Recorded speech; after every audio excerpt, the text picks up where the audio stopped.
Welcome, huge movie fanatic Nate, stopping on by to once again read from this, the official Splatter Movie Guide. And I've made several videos about this, and I kind of jokingly said from Fan Taco, but you probably pronounce it Fantico, I would imagine. You know, like Fantico probably is how you pronounce it. I think every video that I've done every time I've done a video about this, I think I said Fan Taco, which is another way you could say it. But the official Splatter Movie Guide by John McCarty. I've done a handful, maybe not a handful, a little helping of readings from this book, and kind of intended to do it off and on as the weeks and months went on. And we find ourselves approaching Valentine's Day, and of course I looked up a certain Valentine's Day horror movie in here. Yes, it is in here, and just like with the other videos that I read aloud from this book, I haven't read the synopsis or the spiel from John McCarty. I'm going to do that for the very first time on camera. There's only one Valentine's horror movie I can think of that was made before this came out, which is 1989. This was published, My Bloody Valentine. There might, admittedly, I'm a huge movie fanatic, but I'm not aware of every single movie or splatter movie or horror movie in existence. So there might be other Valentine's horror movies that are in here that I've never heard of, but My Bloody Valentine is the only one that I could think of. So I thought we'd stop on by, this being as we're approaching Valentine's Day. Thought I'd stop on by and read aloud John McCarty's spiel from My Bloody Valentine. As we can see here, My Bloody Valentine, Paramount Pictures, 1981. Oh, his spiel isn't very long, is it? A psychotic miner terrorizes the Canadian town of Valentine Bluffs on guess what day? His motive? Revenge for a mining disaster that took place 20 years earlier.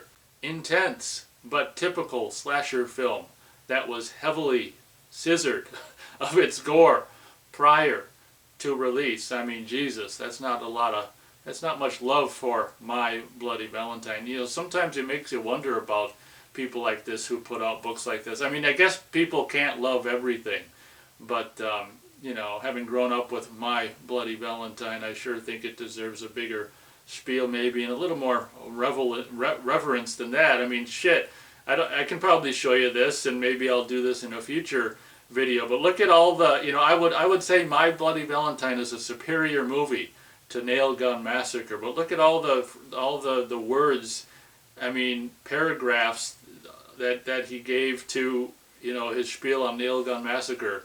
I'm kind of curious about that. We'll probably, maybe the next video reading from this book will be from Nail Gun Massacre. I'm not going to read that right, for this video. I'll save it for that video, but look at all, unless he's just complaining. I suppose he could be complaining all that time when he's writing about Nail Gun Massacre, but look at the little, just nothing. He talks about My Bloody Valentine, and it's kind of a crime. So I guess this worked. My effort to make shorter videos worked in this case, thanks in part to John McCarty's frickin' little brief spiel on the original My Bloody Valentine. I guess, admittedly, this book was published, well, it's exactly 20 years to the year before the release of the dreaded remake of My Bloody Valentine. So there you go. Yeah, what the hell are you going to do? I mean, not everyone can love everything, but it's kind of interesting what I would think of, because, admittedly, as I said, I grew up with My Bloody Valentine. I saw it for the first time when I was 12 and grew up with it, so it'd be interesting to see what I would have thought of it if I hadn't seen it until my 20s, 30s, or 40s. I probably still would have liked it, but maybe I wouldn't like it as much. There's something magical about seeing, movies or hearing music or having experiences when you're a kid. There's something magical about them. So, of course, that doesn't mean every movie I saw as a kid I love or anything. There's a lot of movies that haven't aged well as I got older that I loved as a kid and stuff. But anyway, I'm blabbing on and on, as can happen with videos on this channel. I guess that pretty much does it for this video. I would expect the next time I read from this book to be his little spiel on Nail Gun Massacre, since it's located directly underneath his spiel for My Bloody Valentine. So look forward to that, I guess you can, and I guess that'll do it for this video. Thanks so much for watching. Hope you guys enjoyed. And as always, we'll catch you on the next video.